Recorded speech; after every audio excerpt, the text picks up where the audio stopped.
Hi everyone. So I haven't presented the house yet. Uh, what are the plans that I have for it? Um, as you can see, it's a old stone house.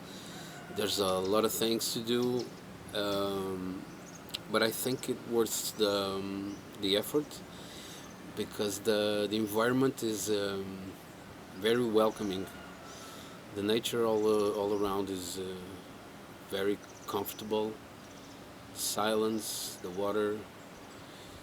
So I think it worth the shot.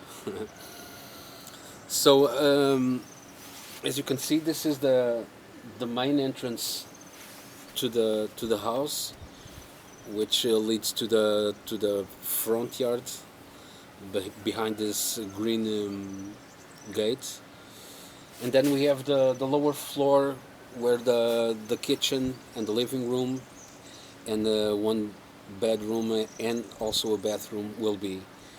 For now, it's still in a very primitive progression or way, should I say? But the intention is that it will be like I described.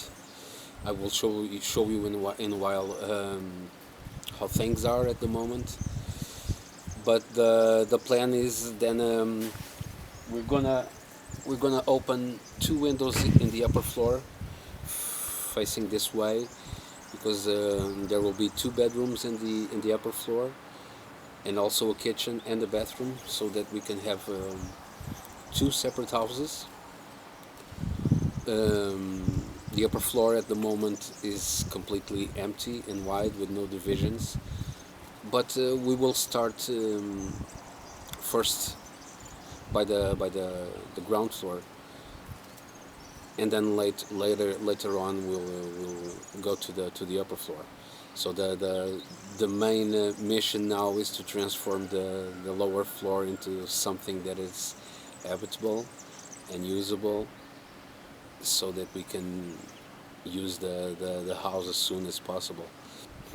Hope you guys come along in this journey and have some fun or entertaining by watching us doing all of this.